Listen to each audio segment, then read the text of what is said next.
Hello guys, welcome back to my YouTube channel. నేను మీ Harish. Job చేస్తూ మనం జీవితాంతం పని చేసినా కానీ ఒక BMW కారు కూడా కొనలేము. అదే మీరు యూట్యూబ్ చేసినా, బిజినెస్ చేసినా ఇలాంటివి ఎన్నో కొనవచ్చు. లైఫ్లో తొందరగా పైకి రావచ్చు. పైకంటే ఎదగడం guys. Thanks for watching my video. And ఈ వీడియో మీకు నచ్చితేనే లైక్ చేయండి, షేర్ చేయండి.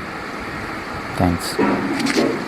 అంతే గైస్. కమ్యూనికేషన్ అంటే ఇంగ్లీష్లో మాట్లాడడం కాదు, నువ్వు తెలుగులో మాట్లాడినా అది 10 మందికి అర్థం కావాలి. అది దాన్నే కమ్యూనికేషన్ అంటారు.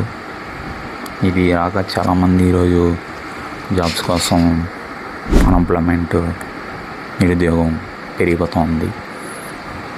కమ్యూనికేషన్ అవి బాగా నేర్చుకోండి, జాబ్స్ చేయండి అండ్ జాబ్స్ క్రియేట్ చేయండి. అదే గైస్, ఇప్పుడు మనం మ్యాథ్స్లో వచ్చి A+B² అది బాగా పట్టాం. అది మనకి లైఫ్లో ఎక్కడ ఉపయోగపడింది మీరే చెప్పండి. అంతే గైస్, మనం చదివేటప్పుడు మనకి కమ్యూనికేషన్ స్కిల్స్, సాఫ్ట్ స్కిల్స్ ఇవి చెప్పరు. ఇంకా మనం ఇంటర్వ్యూకి వెళ్ళినప్పుడు అవే మనకి వాళ్ళు అడిగేది.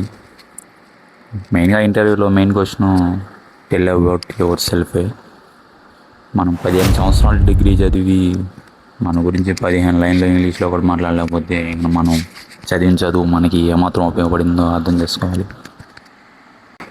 బెంగళూరులో ఒక వ్యక్తి తన డిగ్రీ అయిపోయాక ఖాళీగా గెట్ జాబ్ కోసం ట్రై చేయాలి.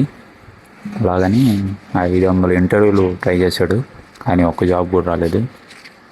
చూడండి, 500 ఇంటర్వ్యూలు అంటే తను ఎంత కష్టపడ్డాడో జాబ్ కోసం అర్థమవుతుంది.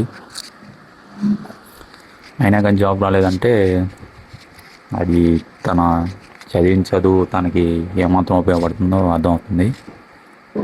అంతే గాయస్, మనం చదివే చదువు